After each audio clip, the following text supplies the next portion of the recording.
यारे है खनजैब अदो वीडियो रिकॉर्डिंग लेजरे मैं तक ताबी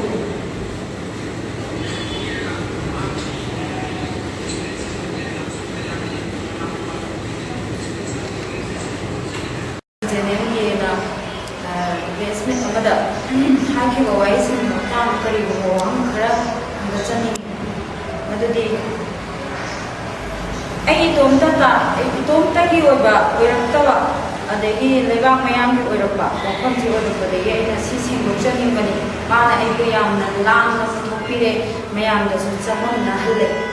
पुनमसे देगा जेनेमजे की थबक कोबकी मतांसिदा थबक थाजकी बसिदा अइना हाइजबदी डायरेक्टर बिलास महाना अइमोंदा कॉल तौरगा एक्सप्रेस सर्टिफिकेट यावते हाइबदुदा अइदी एग्जाम तो थाजनी बई मयाइना वाली बचे दु पुजरके हाइबनी माना लोन तुमिना हपचन जगेना हाइबदो याम तीना अरानबा अइमोंदा याम कहे तारे याम मरासिबा अमुख ओइना थोहले अदगी लेबाक मयाम अदगी छात्र छात्री होरे मसिदसु यामना चममना हनबा अमुख ओइना थोहले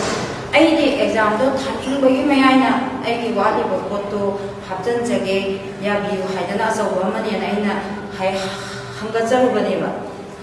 मसिदा अतोप कैंडिडेट अमसु अइना लोन तुमिना हपचले हाइबगी माना अरानबा अमु पुथोपिरेबको अदो अइना लोन हपचले हाइबा नते डॉक्यूमेंट अवापदो थिलुबो मतमदुदा नंग मागी डॉक्यूमेंट वाले हाइदन मयुमदै कौरगा पिसले हाइबगी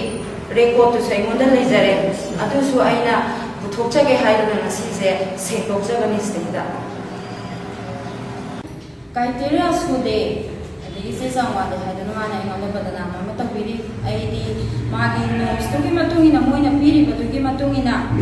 सेकेंड क्लास दा graduate post graduate diploma process जेनेमटी दा पास तव है बने अदेगी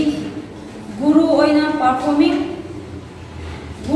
नत्रगा परफॉर्मिंग अमा ओइना सही तरीके एक्सपीरियंस सर्टिफिकेट है बने